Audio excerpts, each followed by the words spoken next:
It's whiskey time.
Greetings, whiskey folk, and welcome back. Actually, season's greetings, whiskey folk, and welcome back to Drinking Out Loud, where someone I've mentioned several times on these videos is actually finally making an appearance. Andrew's here. Hello, hello. And Andrew's been my co-host for about a year now, I think. I think so, yeah. SMWS tastings. Yeah. You might recognise him from a couple of festivals that we've been a part of. You might recognise him from many other places, like, I don't know, the store or the stage. He's a seasoned musician. We're not going to put him to the test here today, though.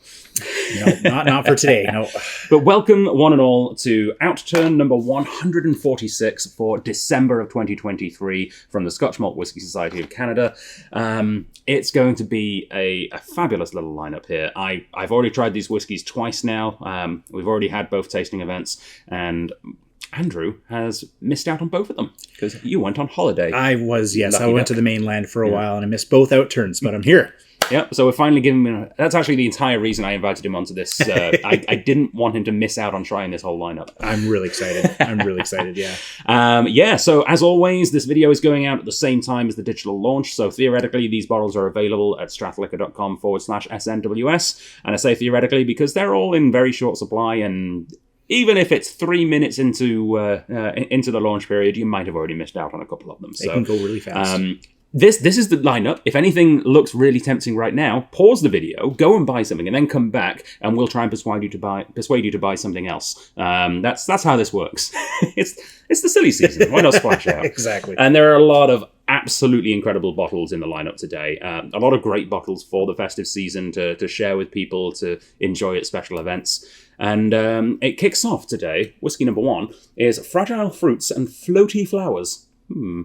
The delicate and subtle profile of this dram was immediately apparent upon first nosing. We found no single dominant aroma, but rather a range of lovely notes including pineapple tarts, sea buckthorn, cloudy lemonade, freshly laundered linens, lemon cough drops, and heather flowers. With water came quince jelly, cider apple, gooseberry, white flowers, lemon oil, and bog cotton, whatever that is. Pause for the pop. Nice. The palate opened with a refreshing citrus zing and notes of quinine, nettles, parsley, gorse flowers, and lots of white stone fruit, plus a pang of green apple acidity and white pepper. Reduction brought lovely flavours of aniseed, fennel, dried seaweed, guava, and kiwi with a dusting of pollen. There's a lot going on there. That is a lot, yeah. It's kind of wild and all over the place. I mean, it's layers of deliciousness is what I'm hearing. And it's a heck of an opening dram. This was very...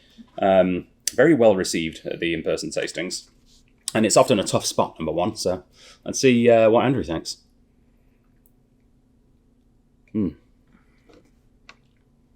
I love that you take that to heart. So piece of advice that I often give is it's much easier to nose a whiskey after you've already tasted it. And that's something that I've noticed you often do, is you'll go straight into tasting it and then go back and have a good nose. Yeah. I need to remember to do that more often. Take my own advice. I mean, honestly... The aroma of whiskey is... I love the aroma of whiskey. Oftentimes at the Outturns, I'll just be standing up front and forget to sip it. I'll just be sticking my nose in there. Oh, that's delicious. Yeah, I'm really getting the stone fruit today. Yeah. Not entirely sure. It says white stone fruit. I'm not sure what white stone fruits are. White stone fruit. They're like, I mean, is it talking about the flesh? So maybe like a nectarine over a peach? Yeah, maybe. Because nectarines have white flesh, don't they? Yeah, no, well... No. Maybe? I don't know. Oh, no, never mind. I was going to say but pears, but that's not a stone fruit. That's not a stone fruit, no. that would be a different type of fruit. I think technically a berry? Yeah. I'm not sure. I think that's it. I think apples and pears are technically berries. Most berries aren't berries, but lots of things that aren't berries are berries. Bananas are definitely a berry. And I never understood that. But stone fruits, do you know the technical term for a stone fruit? No, I don't. A drupal, or a drupe, I think. A drupe? Yeah, you could. If something's very stone fruity, like this whiskey, you could say that it is drupaceous. Oh, not droopy. No. Well, you could. Might be taken differently if you say that. Oh, yes, this whiskey's quite droopy. Oh, dear. Definitely getting a lot of really nice light floral notes, especially on the nose. Yeah, chamomile tea. I'm getting on the nose. It's giving me it's almost giving me like springtime feels, which is funny because this is our holiday. Yeah, so it's our winter dram. Yeah, our winter dram. Maybe it's just teasing us. The spring's only just around the corner. And in fact, in fairness, in Victoria, it already kind of would feel like spring to anyone visiting from elsewhere in the country. Exactly. For anyone watching this in Ontario, where you're already 5 feet deep in snow, we haven't seen any snow yet. It's not dipped below zero. We still have flowers. We still have some flowers. Sorry. Yeah. Actually, I missed the snow from when I lived out east. Honestly, I love snow for the first day. First day of snow, it's magical. And then after that, it wears down quite quickly. Then you have to start shoveling and walking and driving. Yeah, true. Yeah. Especially out here where like it only is nice and white for like 1 day a year. And then it's just sludge for a couple of days. And then it turns to slush and then icy slush. And yeah. Whereas in Ontario, it's like white for like 4 months, which is quite nice. It's very clean. Mm-hmm. And you don't need to shovel if you've got a snowmobile. Yeah, that's true, which everybody probably does have one. Out here, we just hope for the best and don't really buy the equipment. Yeah, up here we just cycle in January. Yeah, this is delicious. I did see someone cycling in the snow last year, actually, in that big snowstorm. Well, that was quite brave. Well, or stupid. Yeah. Audacious. Not sure which. Maybe they had no option. And maybe they were learning, and they know that that's the best time to do it, because if you do fall over, soft landing. You know, I never thought of that. But it could be dangerous. Ice is the opposite, though. If it's icy, that would hurt. Yeah, that wouldn't be pleasant.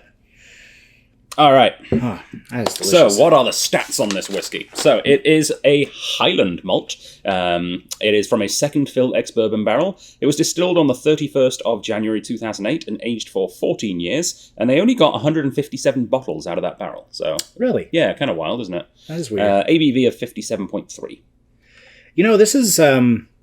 I often say, would you say 14, 15 years, you said? 14. 14. Yeah. That's right around that golden age. You know, it's like anywhere between, 8s are nice, but 10 to 15, 18, that's a nice year range. And I would specifically agree for this distillery. Mm-hmm. So this is a distillery that is known to be quite Morpheus. It has sort of stages throughout its life, much like us, I guess. Okay.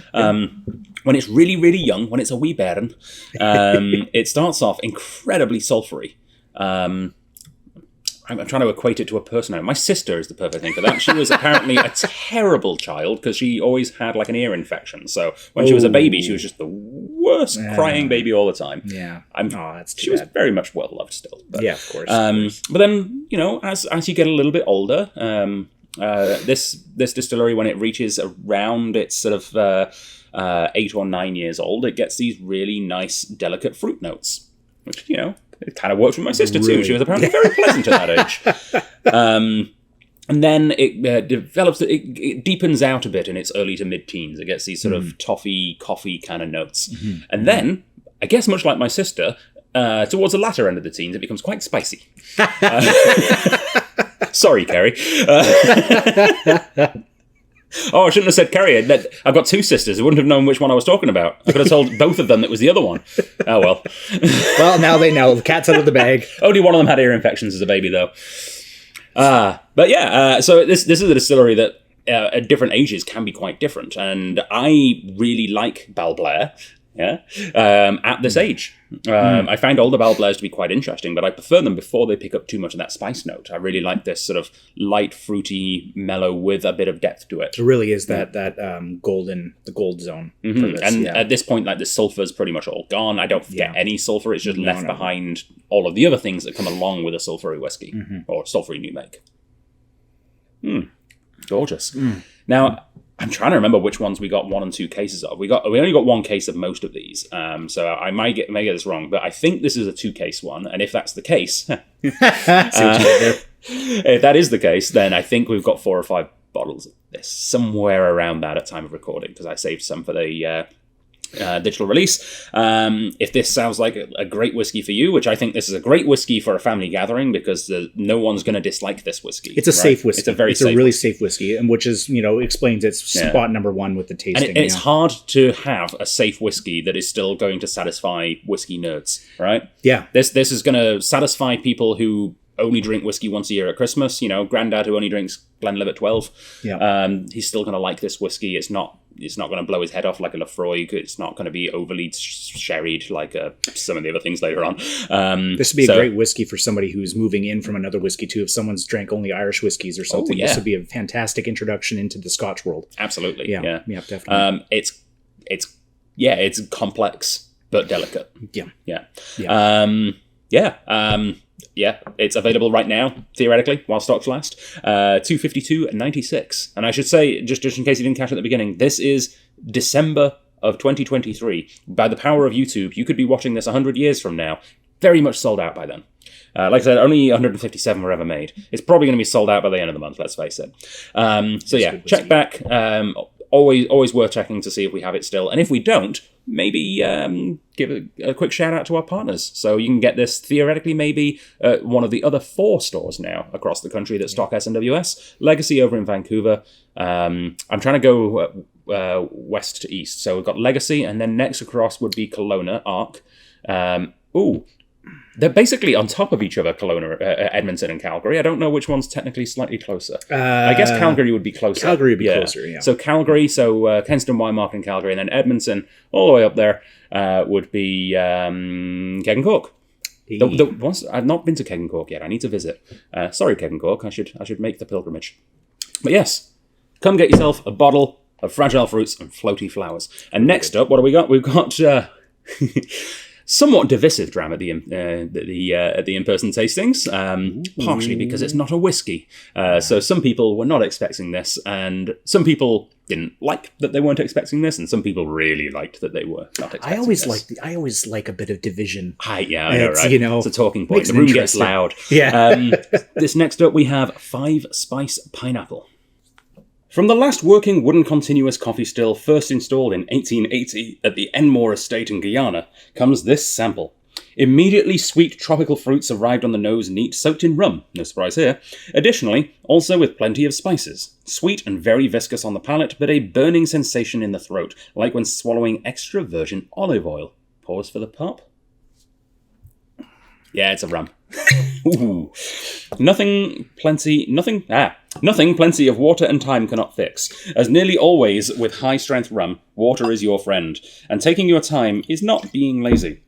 Now, we imagined pirate cutlasses with leather scabbards, wooden planks and legs, parrots, and as one panel member phrased it, satisfying glue and petrol.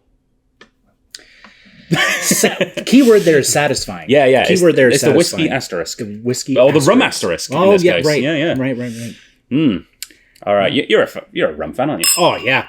Well, online I am called Redbeard the Pirate from the online world. And you don't get away with singing as many sea shanties as you do without drinking a bit of rum. Exactly. Yeah, it kind of makes me want to break into song, doesn't it? Yeah. Oh, that is nice. It's very, very tropical on the nose today. It hadn't time to oxidize in the bottle a bit now. Like when we had it at the Outturns, it was poured, half an hour to an hour in advance, so it had a bit of time to oxidize in the glass. But yeah, a bit of extra time in the bottle now has really helped mellow this one. Speaking of mellow, it's a slight change of words, but marshmallow. Oh, Yeah. Or is it marshmallow or marshmallow? It said marshmallow, but it's spelt marshmallow. Oh God! Now I'm questioning. Now I'm questioning. Marsh something. I always thought it was marshmallow, but then Yeah. people in the UK pronounce it mallow. Do we? Oh, maybe. You've been in Canada I'm going for too back long. next month. I'll find out. I can go back next week.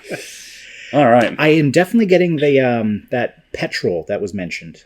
Petrol. Yeah. Was it petrol? Was petrol that Yeah. like satisfying petrol? Was it? Satisfying glue and petrol.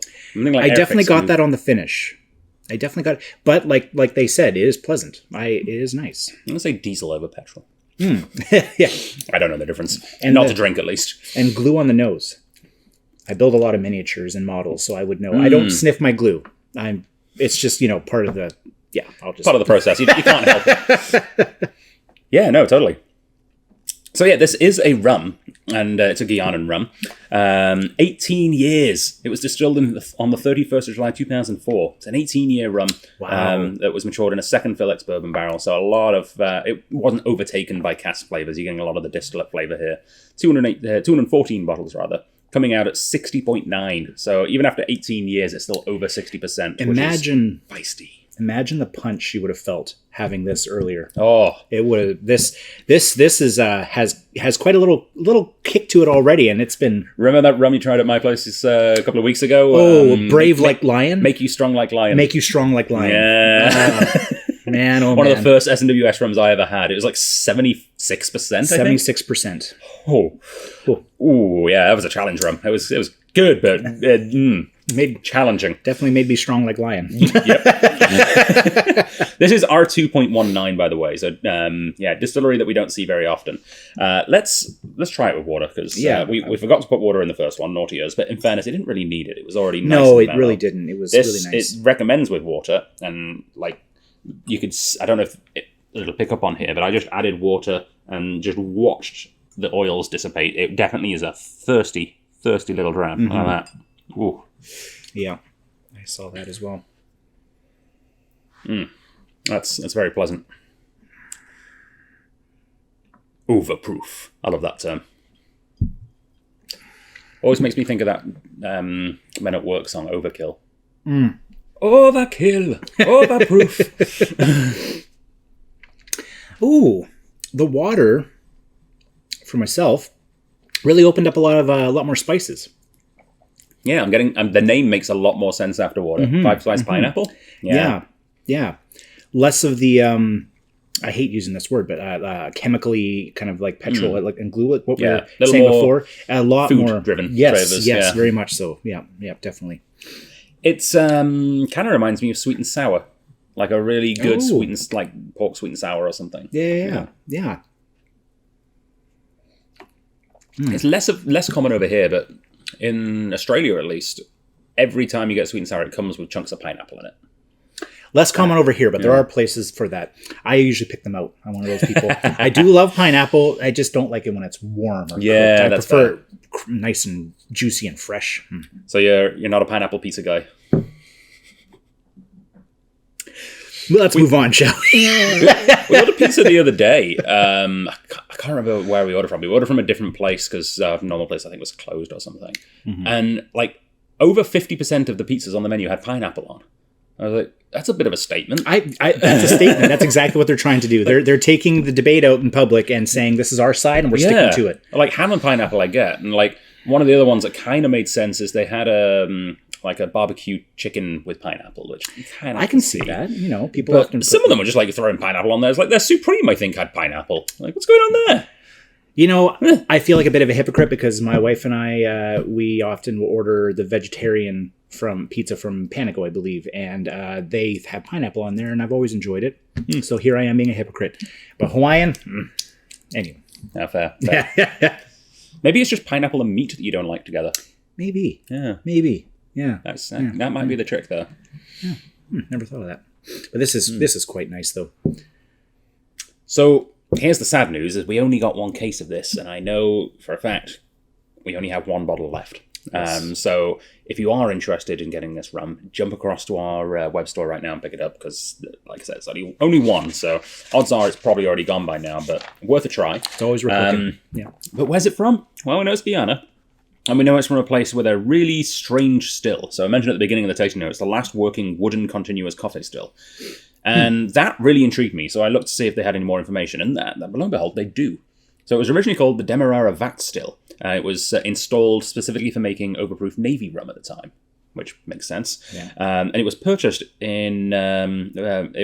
from Port Morant Estate, where it originally is there apparently from 1732. Wow. So it's a really bloody old still. It has a copper neck, and then the bottom is made from wood, very specific wood, greenheart wood, which I'd never heard of. Apparently, it's a wood from South America, which is very rare and incredibly dense. It's roughly twice the density of European oak, which is already a very dense wood. Yeah. Yeah. Wow. Which is wildly impressive, and obviously has to be because it's still being used, which is wild. Yeah. Someone brought up the question of how do you heat a wooden still? I'm like, I don't know. There's a whole bunch of the steps of the distilling process that I'm going through in my head. I'm like, how does this work with a wooden still? But copper neck but wooden bottom, I believe. Yeah. So maybe they have like a copper pipe going through it that heats up or something. It must like a be coil on like the that. inside. Yeah. Yeah. Yeah, very strange. I couldn't find any photos, unfortunately. Really fascinating. But it's from Demerara Distillers, the makers of a very popular type of rum that's sold at most good liquor stores around here called El Dorado, which I think we've got the 12 and the 15 on our shop right now. Yep. Yeah, great rum, and it's really cool to have a single cask from them, because El Dorado blends, they've got, I think, 3 or 4 different still setups, and they blend them all together. So having just the weird wooden still and aged for 18 years is a real treat. Real treat. Yeah. Exactly. And if you want that one bottle, it is theoretically available for $272.96. Get it while you can. And next up, back to the whiskey kingdom, we're having pudding whiskey. Mm-hmm. An immediately pleasing and well-rounded nose, our initial notes included brown bread spread with treacle, buttered popcorn, black forest gatto, shoe polish, sultanas, black coffee with sugar, walnut ice cream, and sweet heather beers. Ooh, heather beer. This is sounding good so far. Water brought peat liquor. Peat liqueur. Peat liqueur. Peat liqueur. Does that exist? This is... Firwood resins, baked apples, mineral oils, and game meats, plus a big dollop of dark fruit chutney and hints of orange wine. And let's pause for that pop, shall we? Ooh, blimey. That's... Ooh. I know what this tastes like, and this is making me salivate already all over again. When neat, the palate displayed a firm tannin structure with rye bread spices, runny honey, and tea tree oils, as well as camphor and big notes of tiramisu, herbal wines, and rancio. Reduction brought fruit liqueurs, treacle, sweet black tea, and notes of dried papaya and herbal cough syrups, making this dense, sticky, and delicious. It was matured for 13 years in a bourbon hogshead, and then transferred into a first fill Spanish oak Oloroso hogshead for the remainder of its maturation. Everything in that description sounds amazing. Right? So, it's the word of the month, but Andrew's not been here since it became the word of the month. Rancio. Are you familiar? Rancio. I am not familiar. It's a term from brandy, which is kind of hard to describe. My best approximation of describing it is imagine going into your summer cabin after it's been closed down for the winter. So you're going in there in like April and everything's just a little bit musty, but very familiar and like endearing. Yeah. Yeah. That's so cool. Rancio. It's often found, people find it in like springbank whiskies and things as well. I love it when other languages have words for these experiences and feelings that we don't really have in English. Yeah, as a fan of the German language, there's a few of those in German. Yes. Yeah.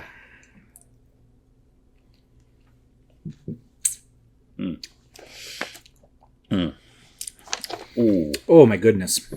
This is even better today than it was yesterday. Do you get the tiramisu? Because I get it really strongly, like sweet coffee, almost like Tia Maria liqueur. Oh, that is good. So, what are the specs on this? It is a Speyside single malt that started off in the ex-bourbon hogshead and then first fill Oloroso hogshead. Total aging 17 years. It was distilled on the 30th of January 2006. They got 260 bottles out of the hogshead, which is quite low for a hoggy, actually. Yeah, it is. Yeah. And ABV of 53.1. It is 35.351. The finishing cask was the hogshead, you said? Both hogsheads. So it's They're an both ex-bourbon hogsheads. hogshead and then a first fill Oloroso hogshead. Yeah. Okay. Yeah, I wonder. Oh, that is so good. Yeah, I feel like hogsheads we usually get like towards 300. Yeah. Usually. Yeah. Maybe? Or am I just going mad? Do we have another hogshead in here I can compare with? Yeah. We've got a hogshead later on that's 330 bottles and is much older. So yeah, we're right. It does feel small. Oh, this is... I can't even put my thumb on it exactly.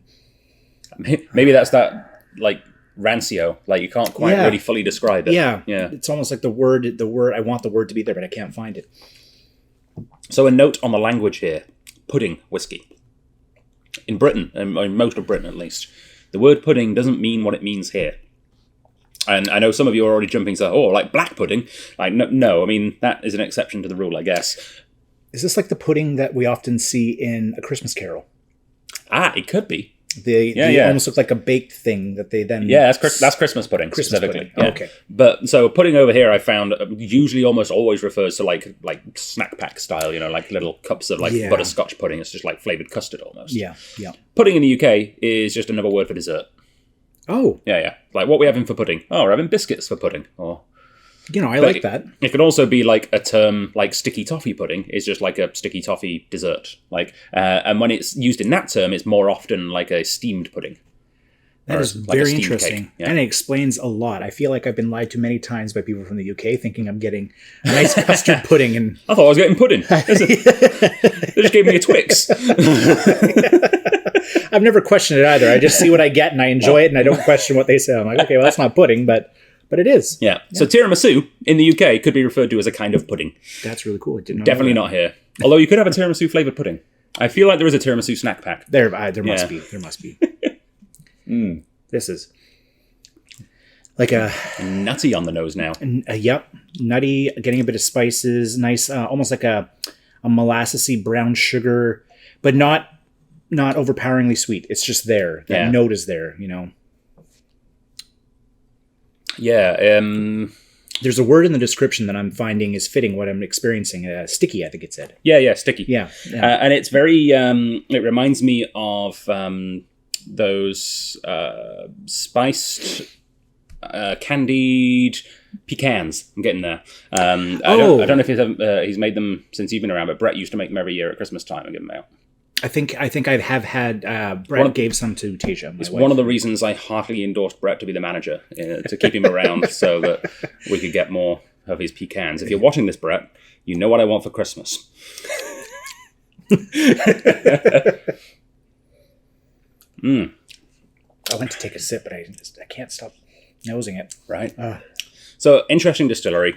For a brief period of time, it was owned by the same company as the SMWS, which I believe is one of the reasons that the SMWS has had access to such a brilliant quality and quantity from this distillery. Like I said, it's the 351st that we've had from Distillery 35. Wow. It's also a distillery that is known quite a lot for experimentation with finishing casks. They were one of the first distilleries to use white wine casks, like Chardonnay. Oh. And I believe they were the first ever distillery in the modern era of Scotland to use a cider cask. As well. A cider cask. I don't know if I've experienced that. No, it's very rare. I think it's only just like last year been approved, or maybe it's not been approved and they got their wrist slapped. That rings a bell, actually. I think they did it and then got told off. Oh, no. Either way, this is everybody now. When the moon hits your eye like a big pizza pie, that's Glenmorangie. Never gets old. It got old the second time I did it, but I'm still doing it, damn it. I still love it. This is available, again, in limited quantities. We did get 2 cases, but it was very popular, so there's not that much left. $2.95.57 at strathliquor.com/SMWS. SMWS. All right, next up, we're keeping the ball rolling with sherry. I think over 50% of today's whiskies are sherry cask. Merry Christmas, everybody. It's never a bad thing. Right. Yeah. The next whiskey is called The Stage is Set. We felt the need to set the scene. Following a hot summer's day in Jerez, the sun about to set, but the heat would not let up. We entered a sherry bodega, and a light cooling breeze carried the scent of earthwood, mushrooms, and maturing sherry. On the palate, sautéed broccoli... I don't know how to say this word. Rabe? What? Broccoli? Rabe? I don't know what that is. Oh. Some kind of broccoli-adjacent item. With garlic, olive oil, and chili flakes, give it a punch of umami. That does sound delicious. It does. Pause for the pop. I don't know what Following reduction, we moved into a wine cellar with our lit pewter chamber candlesticks to enjoy grilled marmalade sandwiches and pastrami on rye bread. I had pastrami on rye on Saturday. It was delightful. Ooh. At 13 years of age, we combined 2 casks from the same distillery into this cask for further maturation and marrying. And why did they do that? Well, they wanted to give it a nice, good sherry finish. And they had ex-bourbon hogsheads, but the sherry cask was a full-on butt. Really? Yeah. Ooh. So they put 2 hogsheads into a butt. Wow. Which I think is great. Yeah. Definitely. And there's a very special butt. So it's a first fill Oloroso ex bodega butt. Oh. So a lot of people had this misconception that, especially back in the day when before whiskey boomed so much that it was hard to do, and before legislation changes in Spain, that they used sherry maturation casks all the time for whiskey maturation. That was never really the case. It was transportation casks that were used. Sherry maturation casks are very, very important to sherry manufacturers. Most sherry manufacturers use what's called a Solera system, where they keep they have a cask where they're putting new stuff in, and then every so often they'll empty half of that cask into the one below, and empty half of that one into the one below, and eventually at the end of the Solera system, you've got this one that has some incredibly old whiskey, but is always being topped up with slightly younger whiskey. It's a really nice way of doing it. Right? And as such, those casks get used for decades and decades and decades. And they don't give them up because they're worth a whole lot more to them than they are on the secondary market. Mm-hmm. So to have an ex-bodega cask is to actually have something that was used in the maturation and manufacturing of sherry. And they're incredibly rare and incredibly expensive, and we're incredibly lucky to occasionally get them in whiskey. Now, you sometimes see them from different independent bottlers and things that have like long-standing contracts with some bodegas that don't do full-on maturation like that. But to get one like this is a very rare treat, and you're about to be blown away by this one, I can tell. Oh, that nose. Getting almost like a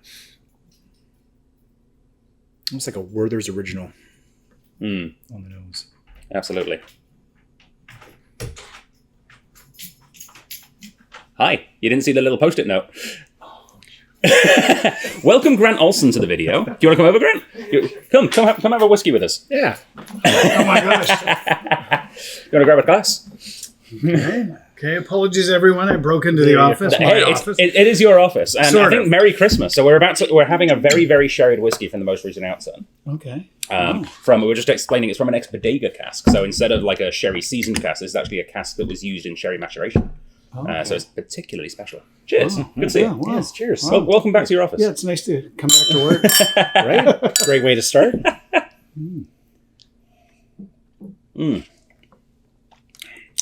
Delightful.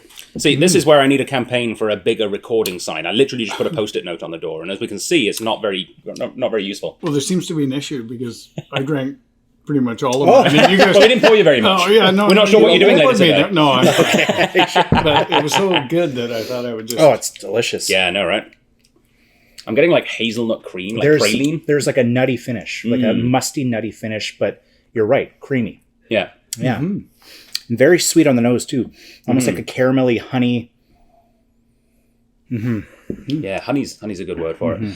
Yeah. So the stats on this whiskey. So this is aged for 16 years in total. It was distilled on the 5th of August 2006, has an ABV of 56.3. It's from the Highlands, and it's from the very first ever distillery to get a royal warrant all the way back in 1835. And for a while, it was known as the King's Own Whiskey because that royal warrant was from King William IV. It's on the tip of my tongue. Is it distillery 50? I could taste that. Yeah. Yeah, exactly. This is distillery 55.87. It is a Royal Brackla. Oh. Yeah. We don't see those very often. No, jeez. It's funny. Royal Brackla has a very common tasting note to me. Most times when I taste one, this is the first one I think I've had where I haven't been able to taste it. I often find cucumber, which is very, very rare in a whiskey. Mm-hmm. But I almost always find, actually, on the nose, I do get a little bit cucumber rind. No, I'm one of those people who loves adding cucumber to my water, gin and tonic, anything. It just adds such a refreshing zing to everything. Okay, Absolutely. I apparently don't know what you guys are talking about, No. so I'm going to pull out of this video. But it was tasty. Thank you. Thanks You're for very stopping in, welcome, Grant. Definitely. So this is available right now at strathliquor.com for $319.91. And again, very short supply. I think we've got 4-ish bottles at time of recording. So yeah, head on over as quick as you can and enjoy a bottle of The Stage Is Set. It's really good. But whiskey number 5 today is a tasty morsel. A pleasant soft vanilla aroma greeted the panel before the scent of freshly cut pine trees, gentle spices, and a hint of sea salt took the center stage. On a freshly tarred boat, we then bit into a spicy tuna salad nori wrap with quinoa and avocado before treating ourselves to a slice of strawberry toffee tart. Pause for the pop. Ah. Let's let the whiskey flow. Oh, yeah. Following reduction, we discovered baked new potatoes with seaweed mayonnaise dip. This was served with sparkling Galliano, a cocktail of grenadine juice, Galliano, and champagne in a flute garnished with a cucumber slice. Ooh, cucumber! Creamy, salty, and sweet on the palate with a floral fragrance. This was truly a tasty morsel. And as you can see from the image, it's part of a special series, and the special series this is part of, you might remember from last month, is a new wave, or the new wave, rather. The definitive new wave, where they're working with Bob Dewar, the original artist with the Scotch Malt Whisky Society, whose artwork still adorns the ceiling at the members' room at the Vaults, to showcase some of the new exciting distilleries across Great Britain. And this is another one from that series. And as you can see, it's 6 years. It's only been aged for 6 years. It's a feisty young new distillery with a feisty young new whiskey. And it spent entire of those 6 years in a first fill PX sherry butt. And I have to admit, this is the least PX sherry butt whiskey I've ever had from a first fill PX sherry butt. Really? Like, it is restrained. It is like well integrated. It is not just a straight up PX sherry bomb. And like a lot of the notes that I'm getting are not like the big jammy fig date kind of notes that you often think of with PX sherry. It's a different take on the style, and I really enjoyed it. Yeah, it's from the 9th of July 2016. 584 bottles came out of the big sherry butt. Yeah. And it's a Highland whiskey, bottled at 61.6. This is 149.4, and I believe this is actually the 4th time we've had something from this distillery. But it's the first time I've ever had something that's unpeated from the SMWS from this distillery. Oh.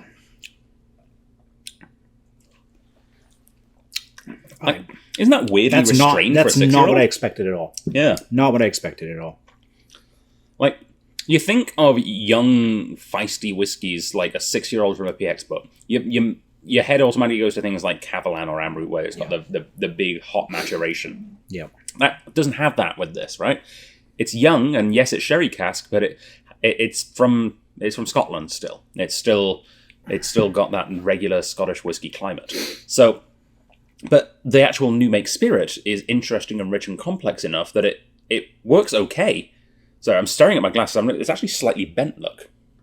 It has a lean to it. But yeah, it's a distillery with a really rich, interesting, complex distillate, which it's probably going to be incredible when it's old, and I can't wait to find out. But it works really well at a young age. I'm really happy with it.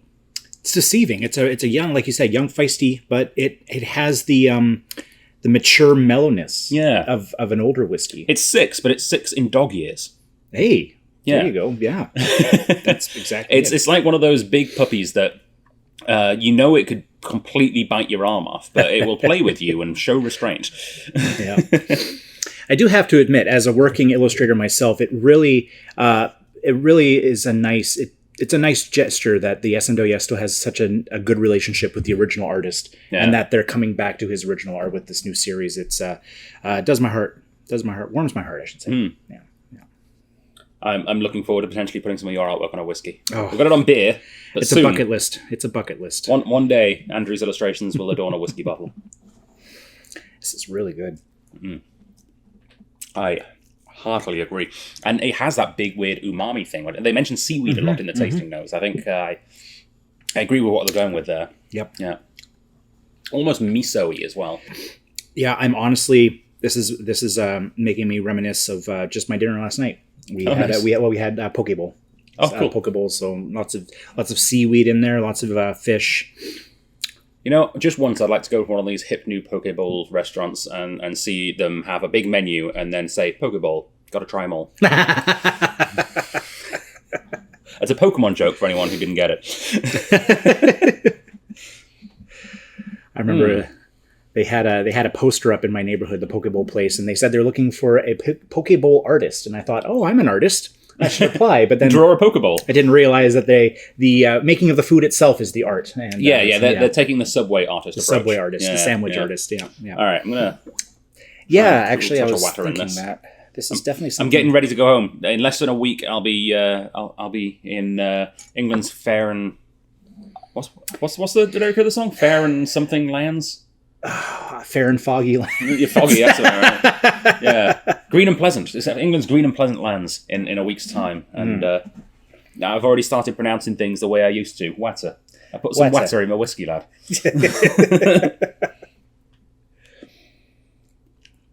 Ooh, it's almost like a creamed caramel now, actually. I get the avocado-ness now. It's creamy like avocado is creamy. It's like a vegetal creaminess. It leaves a bit of a coating. Yeah. Which is a nice coating. Mm-hmm. And it doesn't linger. It's really nice. Again, just like the other whiskey, I don't know if this is just a common theme with adding water with any whiskeys, but the spice profile came out a little bit more. Yeah. Yeah. Yeah, absolutely. All right, well, this is, again, short supply. We only got one case. There is a couple of bottles at time of recording. You might be lucky enough to go get one. It's $2.39 and $91 for those lucky devils that pick up a tasty morsel.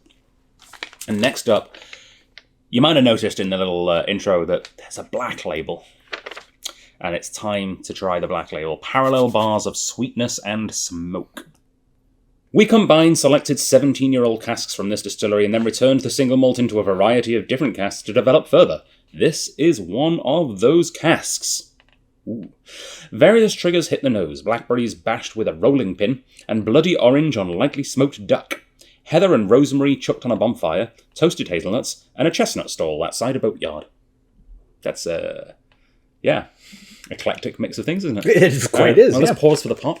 It's sweet music to our ears. Oh, yes. Hark the herald whiskey sings. Yes, indeed. The palate pendulated. There's a word of the day. Pendulated. Palate pendulated between parallel bars of sweetness and smoke. Fruitcake, hot cross buns, and almond slice. Hickory smoked sweet cure bacon, honey glazed prawns, and wooden tobacco pipes. That's something you're quite familiar with. Yep. The reduced nose found menthol, cigarettes, lobster creoles, and sipping tawny port on a sailing ship. The more refined palate now had toasted marshmallows, profiteroles, and cigars, with after tingles of eucalyptus cough medicine and lemon. Sounds like a roller coaster. Yeah, it's a distillery that I know you're a particular fan of as well. Mm-hmm. I'm just going to have a sip of water before I dive into this one. I can still taste a tasty morsel. You know what? Actually, that's a good idea. It sticks with you, that tasty morsel does. All right. Which isn't a bad thing. No.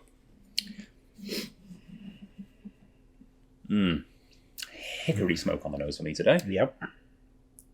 Yeah, definite hickory smoke. The barbecue's been going. With what are those things? That's seafood, which looks like a marshmallow. Scallops? Yeah, scallops. the marshmallow of the sea. It's funny. I always thought they looked like marshmallows. That's why. Yeah, it's like barbecues. It's like smoked barbecued scallops on the nose. I always think scallops are living things. Are they living things? Yeah. Yeah, they are. They're totally living things. Oh. Yeah, they're a shellfish. Oh. Yeah. Well, they just look like marshmallows. Yeah, okay. They're not actually marshmallows. Yeah, no. Oh, that's really good. This is...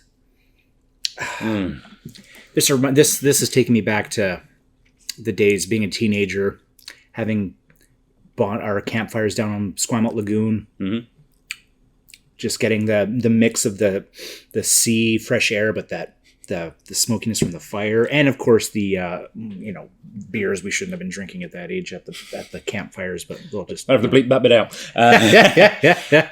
So there's a sad story with this one. Oh no. So on Thursday, this didn't go to a draw, and everyone that wanted one managed to get one. It was a smaller outturn on Thursday, and it was very, very happy for them. And I was surprised it didn't go to a draw, but meh. And someone that went on Thursday was umming and ahhing about it and decided to think about it because they'd actually also bought tickets on Sunday because they'd got guests in town and decided to go to both, which That's kind of a nice idea. Yeah. Why not? There's nothing stopping you. You can come to both Outturns if you want. And then on Sunday, they decided they wanted it, and it went to a draw with like 20 people in it. Oh, and they did not get it. Oh, no. There's a lesson to be learned in there. There somewhere. really, really is. There really is. Yeah, When you got something good, don't let it go. exactly. Yeah. Although it wouldn't have been guaranteed the first time because it would have gone to a draw on Thursday had he wanted it. So Well, true, but he could have won. He yeah, could have it's won. certainly better odds. Yeah, better odds, exactly. Yeah, this was highly fought over. on Well, Sunday. and I understand why. This is everything I'm personally really look for in a whiskey for myself. The almost like a meatiness, a smokiness, and it feels almost sherry cask, but it's not. It's all No, bourbon cask, yeah. which is kind of wild. And I think part of that is that this distillery, almost always with their official bottlings, is sherry influenced, and so maybe a lot of those flavors were equating with sherry cask, and it's actually just this distillery. yeah, fair, Just yeah, yeah. And we've had a few from this series. So like I said at the beginning, this is a vatting of several casks from this distillery that was then put back into single casks. So we've had a few of those. This is the most recent, and it's also the oldest, the most prestigious that we've had so far, and definitely the best. Like, the others were really good. This is like a step above. This is full-on excellence in a whiskey. That is putting it perfectly. Yeah, really. Definitely deserving of the black label. Yeah, absolutely. Yeah. So, I honestly can't remember if I've already said the stats. I don't think I have yet. Let's go through them. So, yeah, started off in ex-bourbon, finished off in different ex-bourbon. Aged for 20 years. This was from the 19th of September, the year 2000. Futuristic sounding. But now apparently 23, almost 24 years ago, which is horrifying. 330 bottles out of this hogshead. ABV of 55.7. This is 4.285. And as many of you will know, 4 is a very popular distillery. It's a distillery that was theoretically founded as an illicit distillery by the made-up sounding Magnus Jonsson, who was a smuggling priest. You know, Sounds like it's from a novel, doesn't when it? you have a name like that, you really have to do something with your life like that. Yeah, you become a priest that smuggles whiskey. Yeah. Why not? There's got to be a story about you with that name. Yeah. The official founding apparently is 1798 when David Robertson, who was a farmer, got an actual license for the place, I think. This is, of course... actually, this is it says on the label Highland, and this is a dispute. I think the SMWS needs to stand up to the SWA. I've said this before. I'll say it again. I'm going to start a damn petition. I know the Scotch Whisky Association doesn't recognise the islands as their own region, but I think that we should. Yes. Because they are different enough and they're interesting enough to separate themselves. And I know that Kelly and Rob at least partially agree with me, because in the books it says Highland Island. Yes. Yeah. But yes, in my eyes, this is an island whiskey. This is from Orkney. It is, of course, a Highland Park. Wow. Place in my heart, Highland Park. Is it the Viking in you that says that? Yeah, I think so. It's the seafarer in me. It's the Norse in me. Well, I just like the fact that they do actually still peat a lot of their own barley, about 20% of it, and then they get unpeated from the mainland. Yeah. And that comes through with the whiskey. It really and does. the local peat being all like a little bit more heather and bracken based than the Isla peat. Yes. It's just softer, campfirey loveliness. Well done. If you're lucky and you're quick on the draw, you might get the last bottle of this. It is 452.09. But again, it's probably already gone. If you've made it this far into the video, it's probably gone. Sorry. I feel like such a tease when we get to these last ones. But we move swiftly on to the last whiskey of the year. I can't believe it. I know. What happened? What a year. Yeah, it's been a great year. It's been fantastic. And actually, I should mention a huge thank you to the SMWS members locally for making it a hallmark year. That is, we've grown from strength to strength. And I just want to say the last Outturn was the first time that we've done a full, extended seating. We had 46 people in the room, and that's the first time since the pandemic that we've had a full room like that. I actually had to find more chairs. Actually, no, not chairs, tables. We were fine for chairs for some reason, but we're out of tables, so I had to grab one from downstairs. Yeah, thank you so much for the support throughout the years. And 2023 has been great, and 2024 looks like it's going to be just as good, if not maybe even better. I'm excited. I've already ordered January's whiskies. They actually arrive on Wednesday. I don't know why they're so quick right now. Oh, jeez. Yeah, they're coming. They're coming very soon. So we're definitely going to have the whiskies in time for January. And actually, on that, I haven't officially booked the room yet, but so long as it's not being used for something else, we're planning to have our outturns on Thursday, the 4th of January. And Sunday the 7th of January. So check out the website. Tickets at the time the video is uploaded, tickets will be available for that as well, whatever the dates are. And also there are a few tickets left to the Victoria Whisky Festival that you can find on our website as well. Go to tickets and then there's a link a little bit below that, or go to the Drama Association page, there's a link there. They are going fast. There were a couple left for the SMWS tasting. They're all in packages now, so the last few to get the last few out. There's a small chance you might be able to come to an SMWS tasting too. All right, last up, a firefighter's reward. The nose. We were in a farm workshop having ploughman's lunch and damson crumble, oats and brown sugar, when we realised the barn was alight. We later applied muscle rub among the embers. The palate, unsurprisingly, had wood smoke and ash, muscovado and barley sugar sweetness, and a finish of hairspray, chimney scrapings, licorice, and tar. Ooh, let's pause for the pop. Ploughman's lunch, one of my all-time favourite meals. I foiled you with the foil. Are you familiar with a ploughman's lunch? You need to pour it, though. Oh, right. Sorry. It's a vital part to the tasting process. I will swing from the bottle. A ploughman's lunch. Is that... I haven't actually. So it's a very traditional thing. It's kind of what we have at like Thanksgiving actually as well, or equivalent, the Harvest Festival. It's like meat and cheese, like deli meats and cheese, and like a pork pie, and like a boiled egg, and a slice of apple, and like pickle, like Branston pickle, like relish, on a bread served with on a plate served with a nice big helping of like freshly baked bread usually. That sounds really delicious. It's definitely one of my favourite meals. Definitely, it's like an individual British charcuterie board. Definitely good food if you're plowing all day. Oh, absolutely. Yeah. All right, so the reduced nose had toffee, chocolate, and maple syrup, smoke from the beach bonfires, and crispy aromatic duck. The palate balanced sugared almonds and heather honey with bonfire smoke and briny coastal elements. After 5 years in ex-bourbon wood, this was then extra matured in a first fill Pedro Jimenez hogshead of American oak. My. This is 2 months in a row we've had an Pedro Jimenez finished Isla whiskey. This is an Isla whiskey, would you believe it?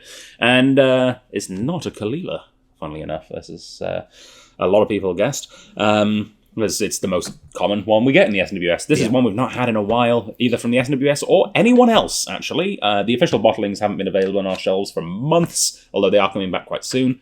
And I haven't seen another indie bottling from this distillery in ages. But it was distilled on the 17th of October 2013, aged for 9 years. We got 235 bottles out of this hogshead. Again, very, very low hogshead yield. And came out at 58%.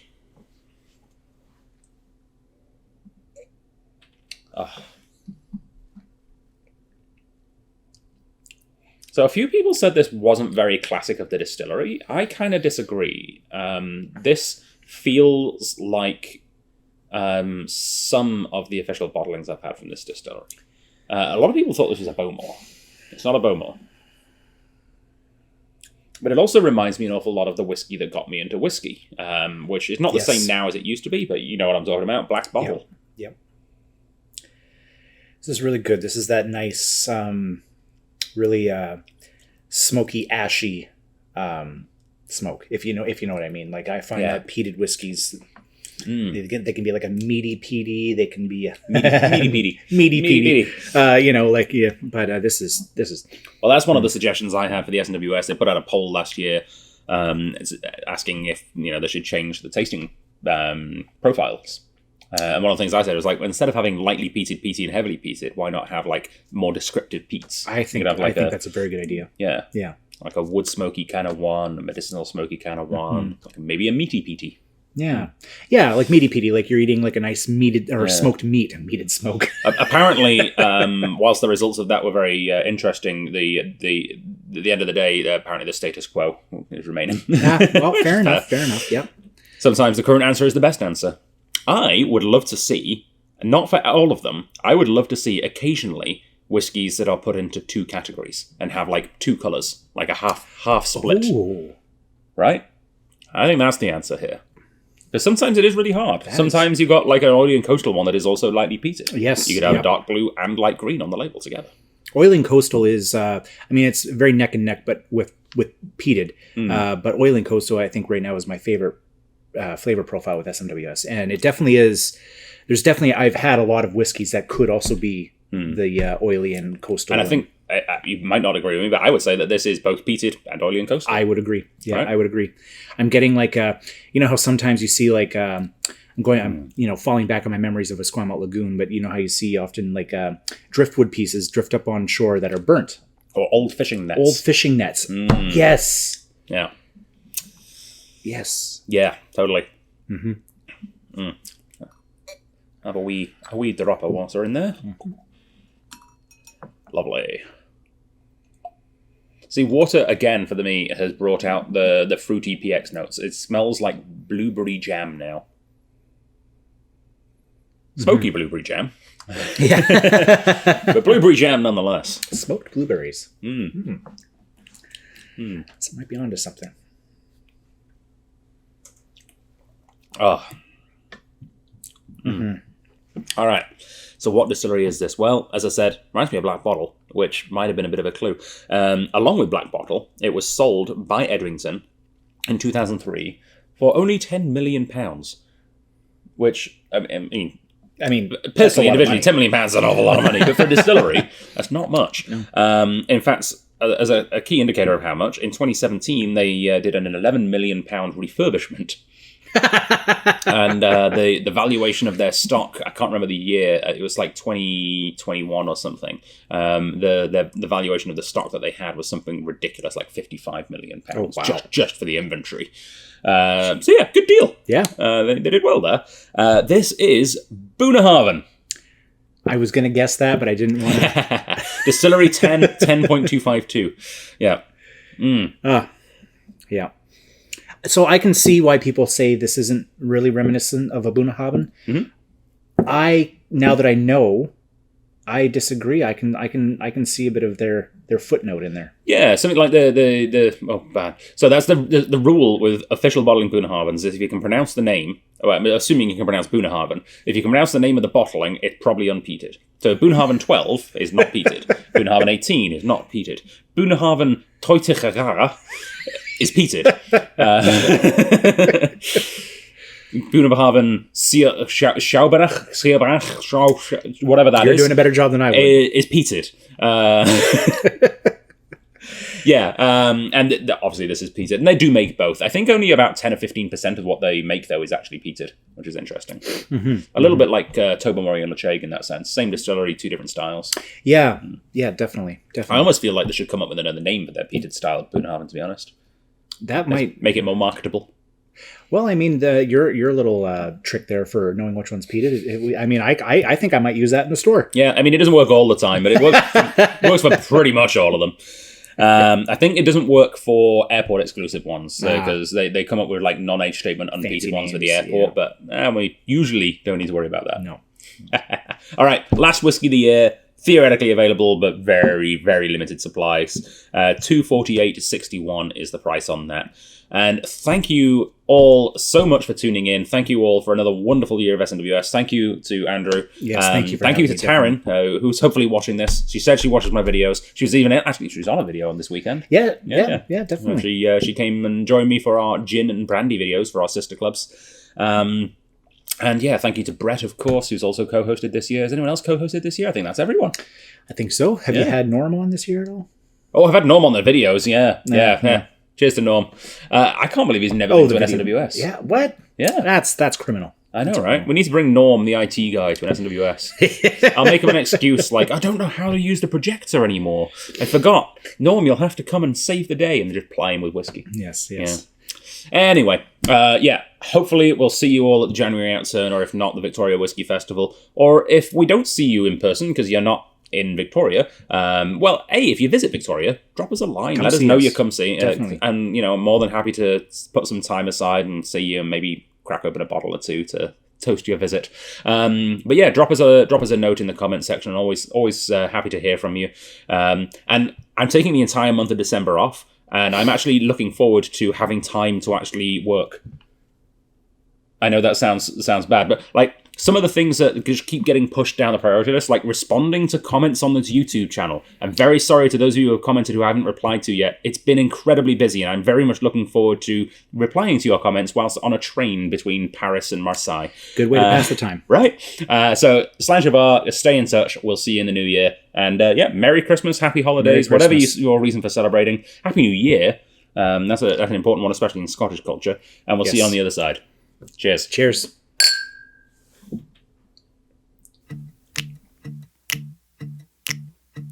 I won't build you up, but I'll let you know what you need.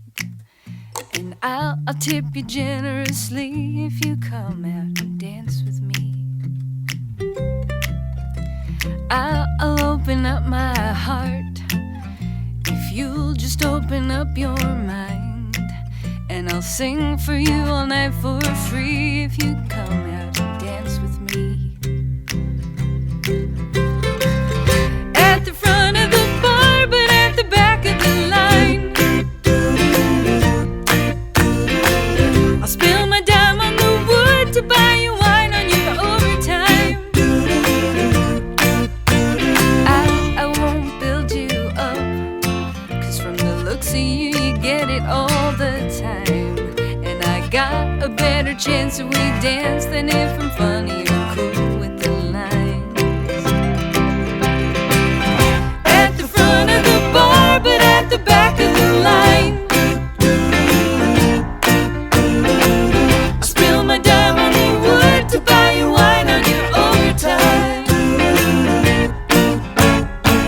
I could have walked you home if you'd known that the song was for you and the drink that you drank was from me. But I ain't got the sand to withstand the push from the crowd.